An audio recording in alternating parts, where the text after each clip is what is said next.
Assalamualaikum warahmatullahi wabarakatuh.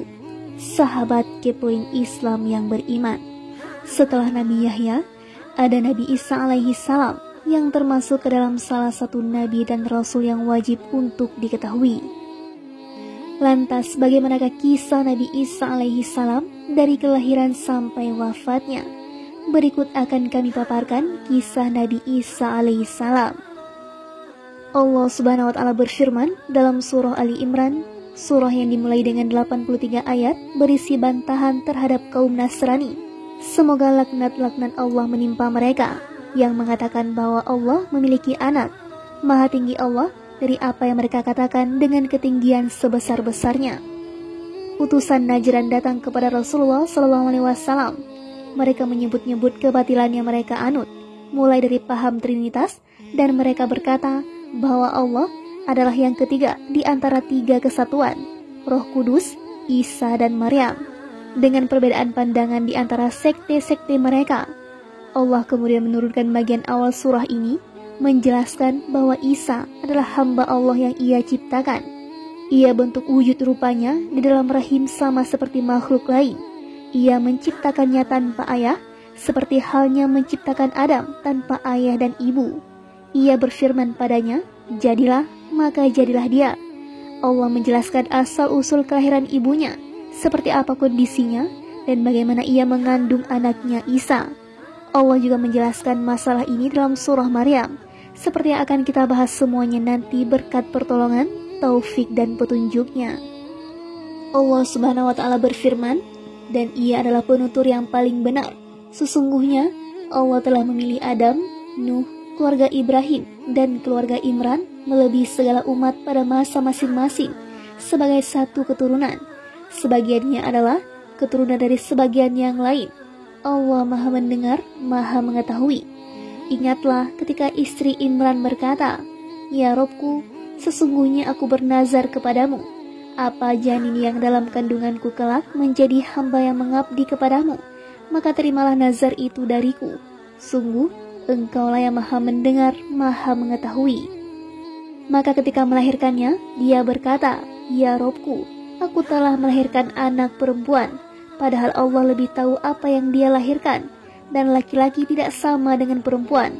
Dan aku memberinya nama Maryam, dan aku mohon perlindunganmu untuknya, dan anak cucunya dari gangguan setan yang terkutuk.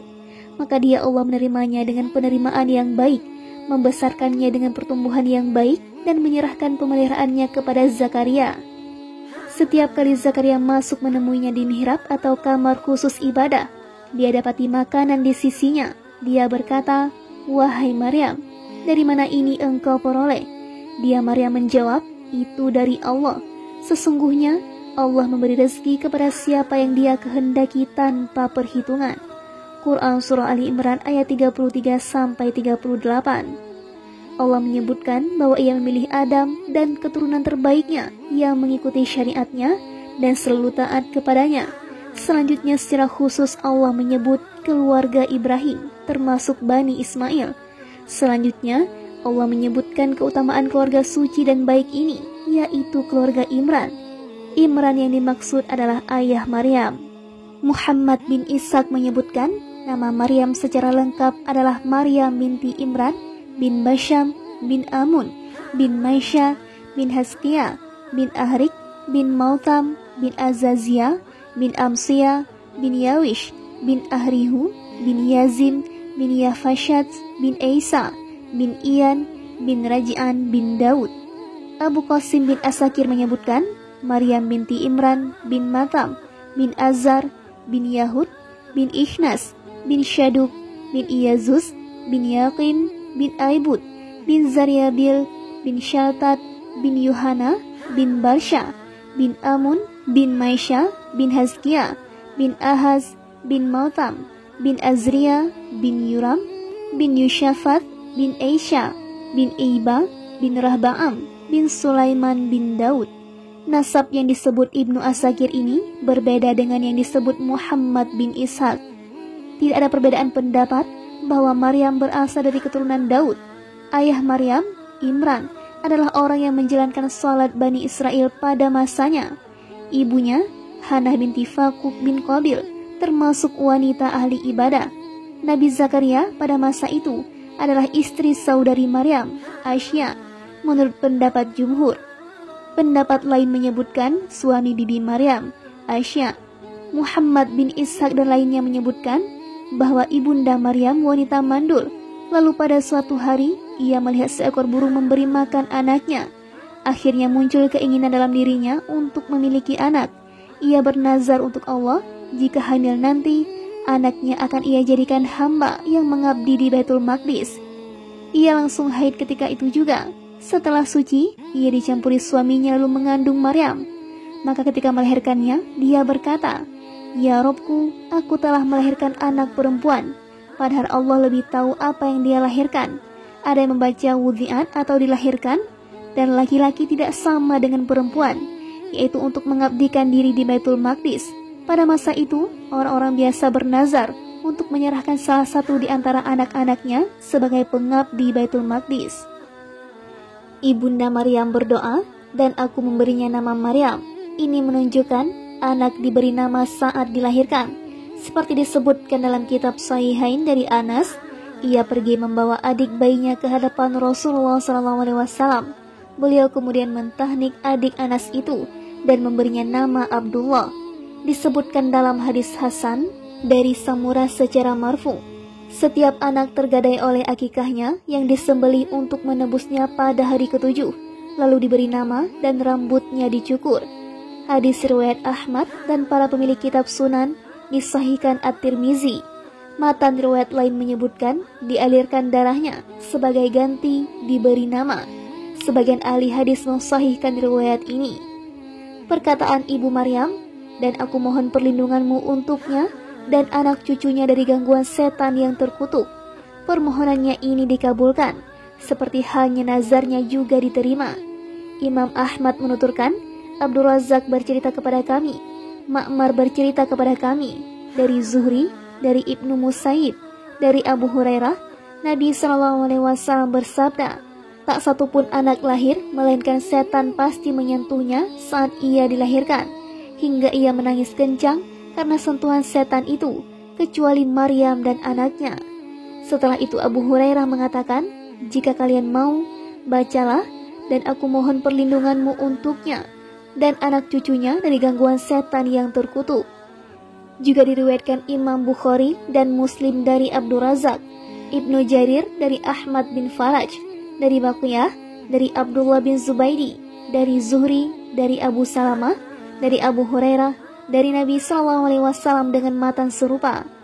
Ahmad juga menuturkan, Ismail bin Umar bercerita kepada kami, Ibnu Abi Dzib bercerita kepada kami, dari Ajlan, bekas budak Mushma'al, dari Nabi SAW beliau bersabda, "Setiap bayi yang terlahir dari anak Adam disentuh setan dengan jarinya, kecuali Maryam binti Imran dan anaknya Isa."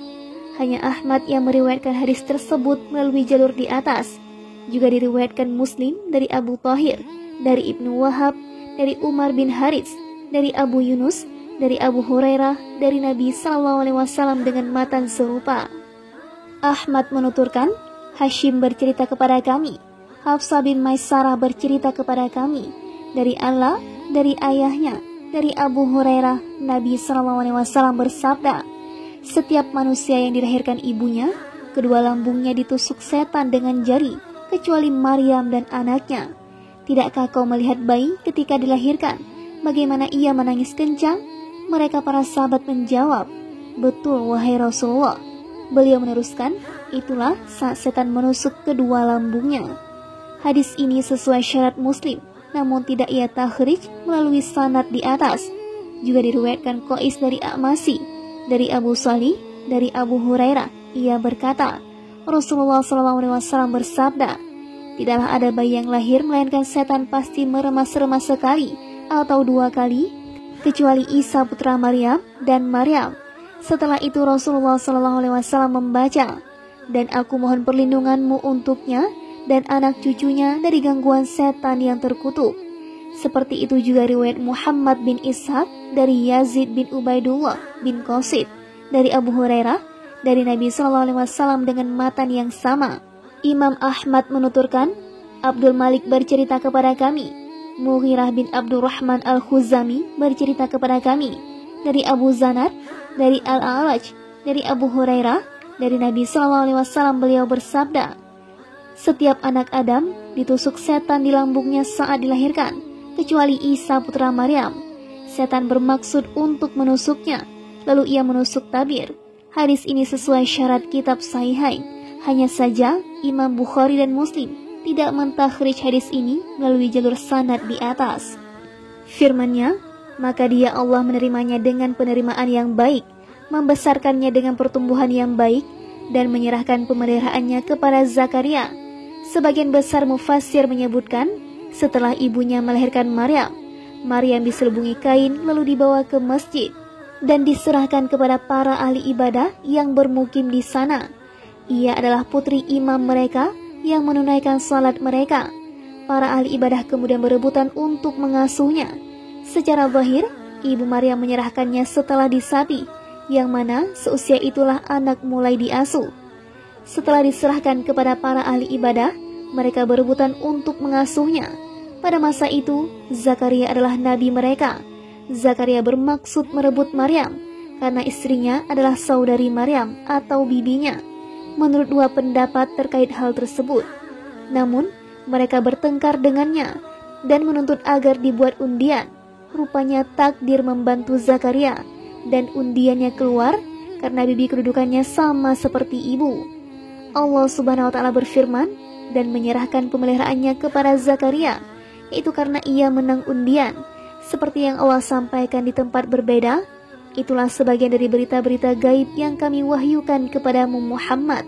Padahal engkau tidak bersama mereka ketika mereka melemparkan pena mereka untuk mengundi siapa di antara mereka yang akan memelihara Maryam. Dan engkau pun tidak bersama mereka ketika mereka bertengkar. Quran Surah Ali Imran ayat 44. Para ahli tafsir menyebutkan, masing-masing di antara mereka melemparkan pena yang dikenali milik siapa. Pena-pena itu kemudian mereka bawa, lalu mereka letakkan di suatu tempat. Mereka kemudian menyuruh anak kecil yang belum balik untuk mengambil salah satunya. Dan yang diambil adalah pena milik Zakaria. Mereka meminta untuk dibuat undian lagi. Semua pena dilemparkan ke sungai. Lalu siapa yang penanya hanyut melawan arus, dialah pemenangnya. Mereka melakukan undian tersebut.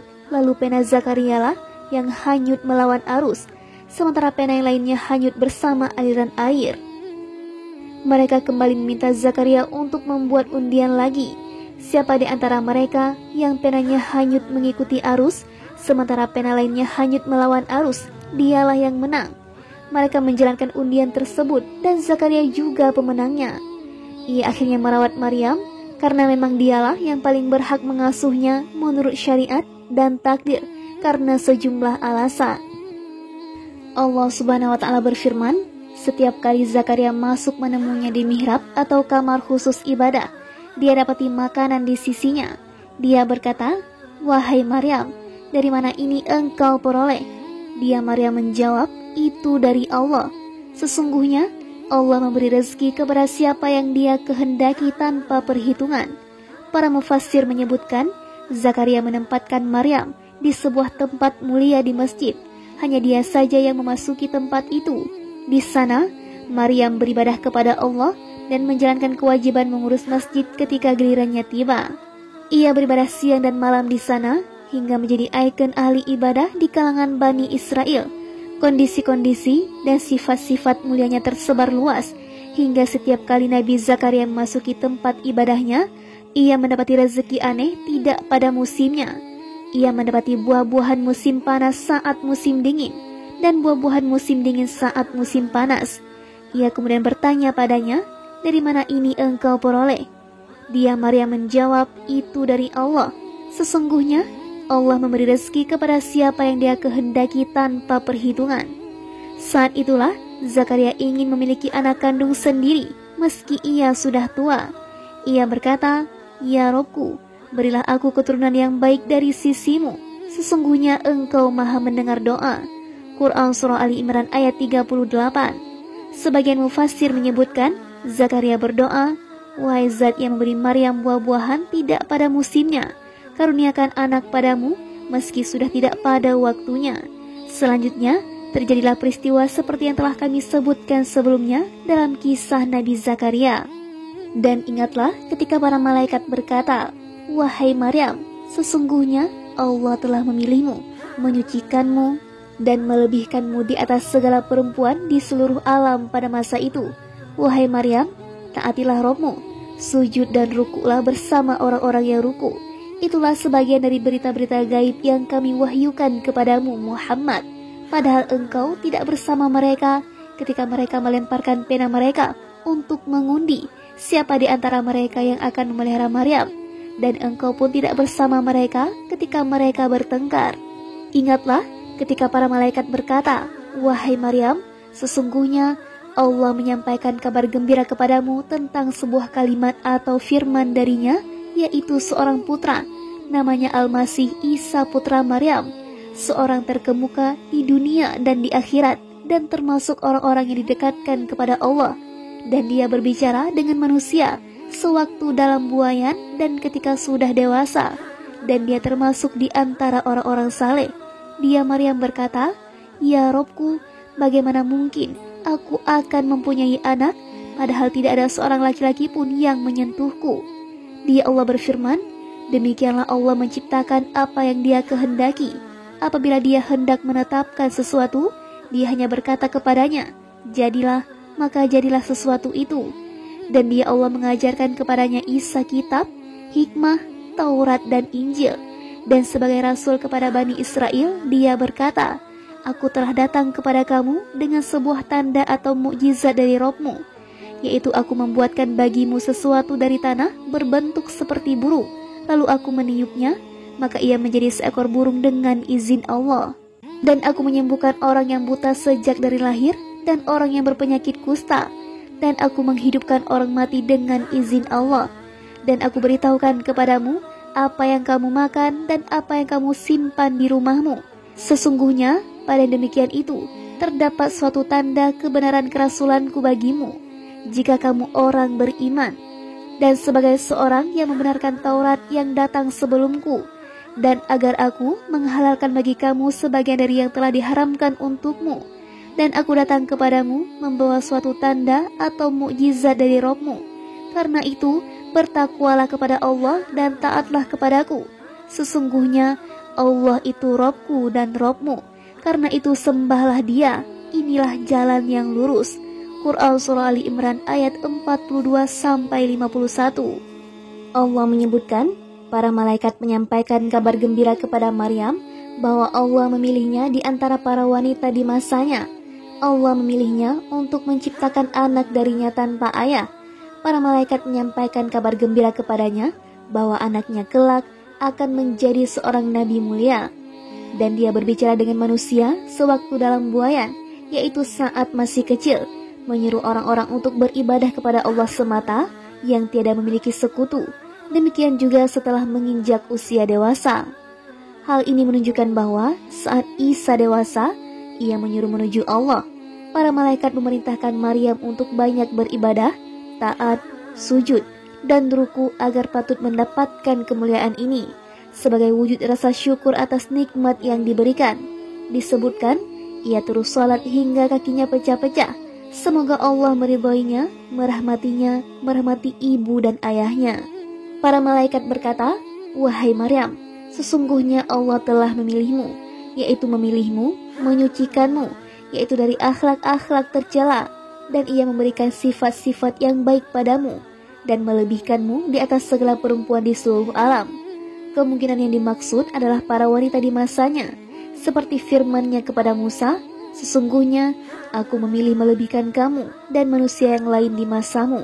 Quran Surah Al-A'raf ayat 144. Dan firman-Nya kepada Bani Israel, dan sesungguhnya telah kami pilih mereka dengan pengetahuan kami atas bangsa-bangsa. Quran Surah Ad-Dukhan ayat 32. Seperti diketahui, Ibrahim lebih mulia dari Musa, dan Muhammad lebih mulia dari keduanya. Demikian halnya dengan umat ini. Umat ini paling mulia di antara seluruh umat sebelumnya.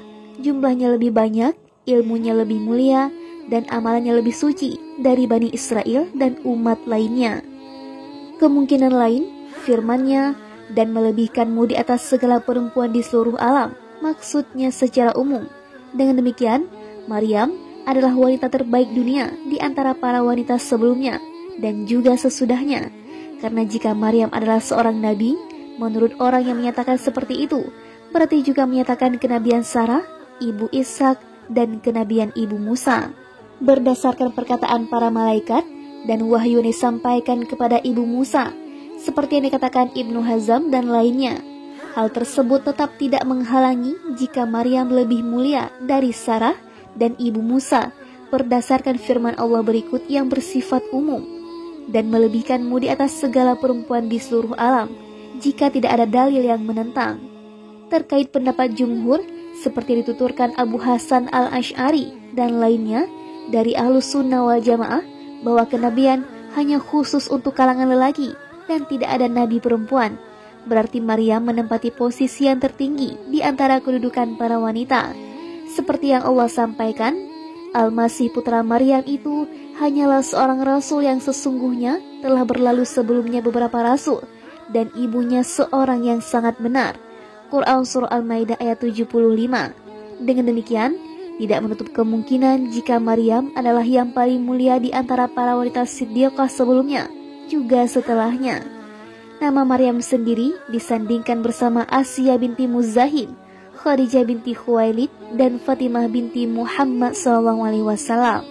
Imam Ahmad, Imam Bukhari, Muslim, At-Tirmizi, dan An-Nasa'i meriwayatkan dari sejumlah jalur, dari Hisham bin Urwah, dari ayahnya, dari Abdullah bin Ja'far, dari Ali bin Abi Thalib, ia berkata, Rasulullah SAW bersabda, wanita terbaik pada masanya adalah Maryam binti Imran, dan wanita terbaik umat ini adalah Khadijah binti Khuwailid. Imam Ahmad menuturkan, Abdul Razak bercerita kepada kami, Ma'mar memberitakan kepada kami, dari Qatadah, dari Anas ia berkata, Rasulullah SAW bersabda, cukuplah bagimu 4 wanita di antara wanita seluruh alam yang mencapai tingkat kesempurnaan untuk dijadikan teladan. Maryam binti Imran, Asiyah istri Fir'aun, Khadijah binti Khuwailid, dan Fatimah binti Muhammad SAW. At-Tirmizi meriwayatkan hadis di atas dari Abu Bakar bin Yazawai, dari Abdul Razak dengan matan yang sama, dan ia nyatakan sahih. Juga diriwayatkan Ibnu Mardawai dari jalur Abdullah bin Abu Ja'far Ar-Razi dan Ibnu Asakir dari jalur Tamim bin Ziyad.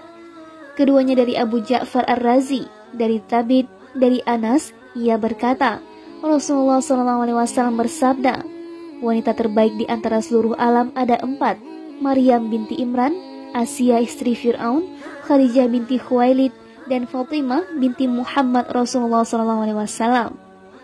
Imam Ahmad menuturkan, Abdul Razak bercerita kepada kami, Ma'mar bercerita kepada kami, dari Zuhri, dari Ibnu Musayyib, ia berkata, Abu Hurairah bercerita bahwa Nabi SAW bersabda, wanita terbaik yang pernah naik unta adalah wanita terbaik Quraisy di antara seluruh bangsa Arab. Ia paling sayang terhadap anak, paling menjaga suami, dan menjaga harta benda suami yang ia pegang. Abu Hurairah berkata, Maryam sama sekali tidak pernah naik unta. Muslim juga meriwayatkan hadis ini dalam kitab sahihnya dari Muhammad bin Rafi, dari Abdu bin Humaid, keduanya dari Abdul Razak dengan matan yang sama. Ahmad menuturkan, Zaid bin Habbab bercerita kepada kami, Musa bin Ali bercerita kepadaku, aku mendengar ayahku berkata, aku mendengar Abu Hurairah berkata, Rasulullah SAW bersabda, wanita terbaik yang pernah naik unta adalah kaum wanita Quraisy. Ia paling sayang terhadap anak saat masih kecil dan paling sayang terhadap suami meski hanya memiliki sedikit harta. Abu Hurairah berkata, Rasulullah mengetahui bahwa putri Imran tidak pernah naik unta. Hanya Ahmad yang meriwayatkan hadis ini, dan hadis ini sesuai dengan syarat kitab sahih. Hadis ini memiliki sejumlah jalur riwayat lain dari Abu Hurairah. Abu Ya'la al-Musili menuturkan, Yunus bin Muslim bercerita kepada kami, Daud bin Abu Furat bercerita kepada kami, dari Ulba bin Ahmar, dari Ikrimah, dari Ibnu Abbas, ia menuturkan, Rasulullah membuat 4 garis di tanah lalu berkata, tahukah kalian apa ini? Mereka para sahabat menjawab, Allah dan Rasulnya lebih tahu. Rasulullah kemudian bersabda, Wanita penghuni surga yang terbaik adalah Khadijah binti Khuwailid, Fatimah binti Muhammad, Maryam binti Imran, dan Asiyah binti Muzahim, istri Fir'aun. Juga diriwayatkan An-Nasa'i dari sejumlah jalur dari Daud bin Abu Hind. Juga diriwayatkan Ibnu Asakir dari jalur Abu Bakar Abdullah bin Abu Daud Sulaiman bin Ash'as. Yahya bin Hatim al-Askari bercerita kepada kami. Bishr bin Mihran bin Hamdan memberitakan kepada kami. Muhammad bin Dinar bercerita kepada kami dari Daud bin Abu Hind, dari Asy-Sya'bi, dari Jabir bin Abdullah. Ia berkata, Rasulullah SAW bersabda, di antara mereka para wanita, 4 pemimpin di antara wanita seluruh alam ini sudah cukup bagimu yang mencapai tingkat kesempurnaan untuk dijadikan teladan. Fatimah binti Muhammad, Khadijah binti Khuwailid, Asiyah binti Muzahim, dan Maryam binti Imran. Abu Qasim al-Baghawi menuturkan, Wahab bin Baqiyah bercerita kepada kami. Khalid bin Abdullah al-Wasiti bercerita kepada kami. Dari Muhammad bin Amr, dari Abu Salamah, dari Aisyah, ia berkata kepada Fatimah, tahukah saat engkau bersungkur kepada Rasulullah, lalu kau menangis, kemudian setelah itu kau tertawa? Fatimah menjawab, beliau memberitahuku bahwa beliau akan meninggal karena penyakitnya itu. Aku pun menangis. Setelah itu, aku bersungkur lagi kepada beliau. Lalu beliau memberitahuku bahwa aku adalah keluarga beliau yang lebih dulu menyusul beliau, dan aku adalah pemimpin kaum wanita surga, kecuali Maryam binti Imran. Aku pun tertawa. Asal hadis ini tertera dalam kitab Sahih. Sanad ini sesuai syarat Muslim, dan disebutkan bahwa Fatimah adalah yang terbaik di antara keempat wanita tersebut. Seperti itu juga yang diriwayatkan Imam Ahmad. Utsman bin Muhammad bercerita kepada kami. Jarir bercerita kepada kami dari Yazid bin Abu Ziyad, dari Abdurrahman bin Abu Na'am, dari Abu Sa'id. Rasulullah SAW bersabda, Fatimah adalah pemimpin kaum wanita surga, kecuali atau keutamaan Maryam binti Imran. Sanad hadis ini hasan, dinyatakan sahih oleh At-Tirmizi. Hanya saja mereka tidak mentakhrijnya. Hadis serupa juga diriwayatkan dari Ali bin Abi Thalib. Hanya saja dalam sanadnya ada perawi dhaif. Intinya, hadis di atas menunjukkan bahwa Maryam dan Fatimah adalah yang terbaik di antara keempat wanita tersebut. Pengecualian dalam hadis ini kemungkinan menunjukkan Maryam lebih baik dari Fatimah, dan kemungkinan pula tingkat keutamaan keduanya sama.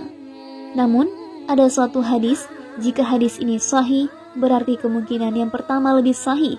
Al-Hafiz Abu Qasim bin Asakir menuturkan, Abu Husain bin Farah, Abu Khalid dan Abu Abdullah, keduanya anak Al-Bana, memberitakan kepada kami. Mereka berkata, Abu Ja'far bin Maslamah memberitakan kepada kami. Abu Tahir Mukhlis memberitakan kepada kami. Ahmad bin Sulaiman bercerita kepada kami.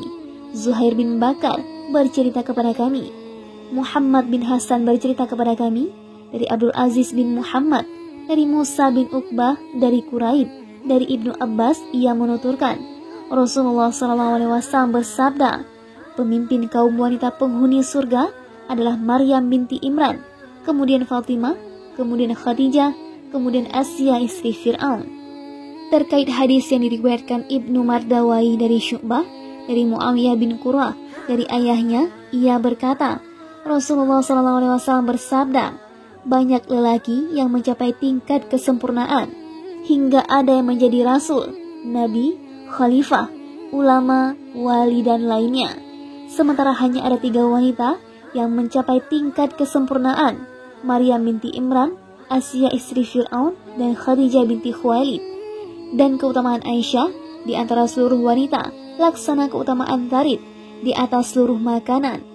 Demikian pula diriwayatkan jamaah kecuali Abu Daud dari sejumlah jalur, dari Syu'bah, dari Amr bin Murrah, dari Murrah al-Hamdani, dari Abu Musa al-Asy'ari. Ia berkata, Rasulullah bersabda, banyak lelaki yang mencapai tingkat kesempurnaan hingga ada yang menjadi rasul, nabi, khalifah, ulama, wali lainnya. Sementara wanita yang mencapai tingkat kesempurnaan hanya Asiyah istri Fir'aun dan Maryam binti Imran. Dan keutamaan Aisyah di antara seluruh wanita, laksana keutamaan Tharid di atas seluruh makanan. Hadis ini sahih karena Imam Bukhari dan Muslim sepakat mentakhrijnya. Matan ini membatasi kesempurnaan pada wanita hanya ada dalam sosok Maryam dan Asia saja. Mungkin yang dimaksud adalah pada masanya masing-masing, karena keduanya mengasuh seorang nabi saat masih kecil. Asia mengasuh Musa al-Kalim dan Maryam merawat anaknya, hamba Allah dan Rasulnya Isa, sehingga tidak menafikan kesempurnaan wanita lain di antara umat ini, seperti Khadijah dan Fatimah. Khadijah melayani dan membantu Rasulullah selama 15 tahun sebelum kenabian dan lebih dari 10 tahun setelahnya. Bagi Nabi SAW, Khadijah adalah menteri yang menyedekahkan jiwa dan hartanya. Sementara Fatimah binti Rasulullah, ia mendapat keistimewaan tersendiri yang tidak dimiliki saudari-saudari lainnya, karena ia tertimpa musibah kematian Rasulullah SAW. Berbeda dengan saudari-saudarinya yang meninggal terlebih dahulu saat Rasulullah masih hidup. Sementara Aisyah, ia adalah istri yang paling dicintai Rasulullah, dan beliau tidak menikahi seorang perawan pun selainnya. Di antara seluruh kaum wanita umat ini, bahkan dalam umat lain, tidak ada yang lebih berilmu dan lebih mengerti dari dia. Allah merasa cemburu kala para pendusta menuduhkan hal yang bukan-bukan kepadanya. Allah kemudian menurunkan ayat berisi pembebasan Aisyah dari atas 7 langit. Setelah Rasulullah wafat, Aisyah hidup hampir 50 tahun, menyampaikan Al-Quran dan Sunnah, menyampaikan fatwa untuk kaum muslimin, mendamaikan kubu yang saling berselisih. Ia adalah ummahatul mukminin paling mulia, bahkan melebihi Khadijah binti Khuwailid menurut pendapat sekelompok ulama terdahulu dan kemudian. Langkah terbaik dalam hal ini adalah bersikap tawakuf, atau tidak memberikan pernyataan apapun sebelum ada dalil yang tegas dan jelas terkait keduanya, Aisyah dan Khadijah. Mengingat Nabi pernah menyampaikan, dan keutamaan Aisyah di antara seluruh wanita laksana keutamaan tarif di atas seluruh makanan. Kemungkinan keutamaan Aisyah ini berlaku secara umum untuk keempat wanita yang disebut di atas, juga yang lain, dan kemungkinan pula bersifat umum untuk selain keempat wanita tersebut.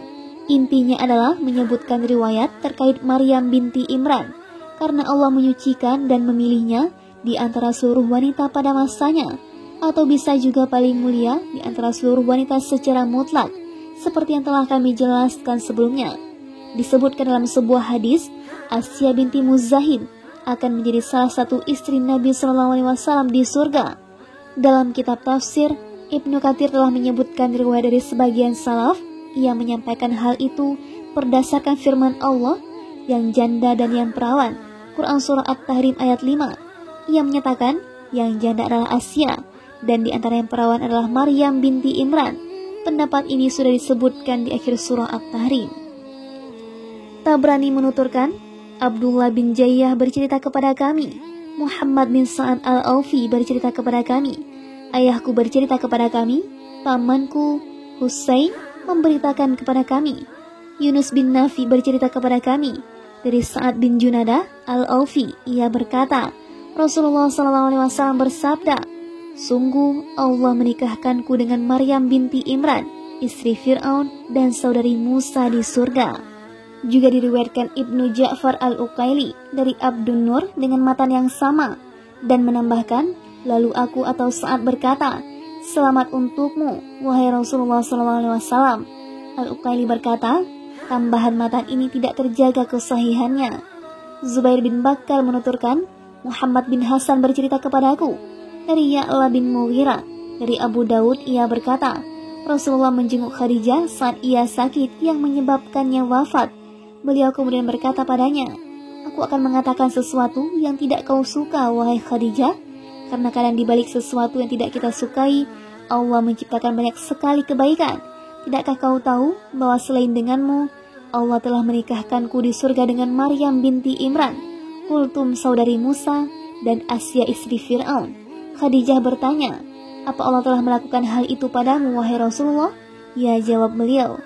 Khadijah kemudian mengatakan, semoga sejahtera selalu dan banyak memiliki anak.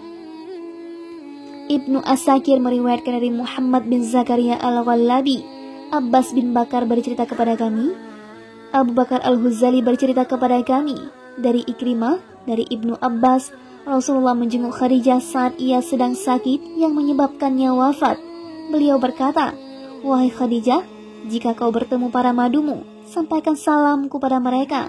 Khadijah berkata, "Wahai Rasulullah, apa engkau pernah menikah sebelumku?" Beliau menjawab, "Tidak, tapi Allah telah menikahkanku dengan Maryam binti Imran, Asya binti Muzahim, dan Kultum saudari Musa." Ibnu Asakir meriwayatkan dari jalur Suwaid bin Sa'id, Muhammad bin Salih bin Umar bercerita kepada kami, dari Dahak dan Mujahid, dari Ibnu Umar ia menuturkan, Jibril turun menemui Rasulullah dengan membawa pesan untuk beliau. Jibril duduk dan berbicara dengan Rasulullah. Tanpa diduga, Khadijah melintas. Lalu Jibril bertanya, "Dia siapa wahai Muhammad?" Beliau menjawab, "Wanita siddiqah umat ini." Jibril berkata, "Aku membawa pesan dari Rabb Azza wa Jalla untuknya." Ia menitipkan salam padanya dan menyampaikan berita gembira, sebuah rumah di surga untuknya. Rumah dari kosop, jauh dari kobaran api atau neraka. Tidak ada keletihan ataupun suara gaduh di dalamnya. Khadijah berkata, "Allah Maha Pemberi keselamatan, darinya keselamatan. Semoga kesejahteraan, rahmat, dan berkah Allah terlimpah kepada kalian berdua." Wahai Rasulullah, apa rumah dari kosop tersebut? Beliau menjawab, "Rumah mutiara cekung di antara rumah Maryam binti Imran dan rumah Asya binti Muzahim. Keduanya termasuk istri-istriku pada hari kiamat." Asal riwayat yang menyebut salam dari Allah untuk Khadijah, kabar gembira sebuah rumah di surga, dari mutiara cekung untuknya di surga. Tidak ada suara gaduh maupun keletihan di sana. Disebutkan dalam kitab Sahih, hanya saja rangkaian hadis di atas dengan ada sejumlah tambahan, gharib sekali. Hadis-hadis ini sanadnya perlu dipertanyakan. Ibnu Asakir meriwayatkan dari Abu Zur'ah ad-Dimashqi, Abdullah bin Salih bercerita kepada kami, Muawiyah bercerita kepadaku, dari Safwan bin Amr, dari Khalid bin Ma'dan, dari Ka'ab al-Ahbar, bahwa Muawiyah bertanya kepadanya tentang Sakhrah, maksudnya Sakhrah Baitul Maqdis. Ia menjawab, Sakhrah berada di atas pohon kurma. Pohon kurma berada di atas salah satu sungai surga. Di bawah pohon kurma itu ada Maryam binti Imran dan Asya binti Muzahim yang tengah merajut kalung-kalung para penghuni surga hingga hari kiamat. Ibnu Asakir selanjutnya meriwayatkan hadis yang sama dari jalur Ismail, dari Iyasi, dari Tha'labah bin Muslim, dari Mas'ud, dari Abdurrahman, dari Khalid bin Ma'dan, dari Ubadah bin Samit, dari Nabi SAW dengan matan serupa. Hadis melalui jalur sanad ini mungkar, bahkan maudhu. Juga diriwayatkan Abu Zur'ah dari Abdullah bin Salih, dari Muawiyah, dari Mas'ud bin Abdurrahman, dari Ibnu Abid, bahwa Muawiyah bertanya kepada Ka'ab tentang Sakhrah Baitul Maqdis, lalu ia menyebutkan hadis di atas. Al-Hafiz Ibnu Asakir menyatakan, lebih tepat jika kata-kata ini bersumber dari Ka'ab al-Ahbar. Ibnu Katsir mengatakan, kata-kata Ka'ab al-Ahbar ini bersumber dari kisah-kisah Israiliyat yang diantaranya dusta, dibuat-buat, dan dipalsukan oleh sebagian kalangan zindik atau orang-orang bodoh di antara mereka. Wallahu a'lam.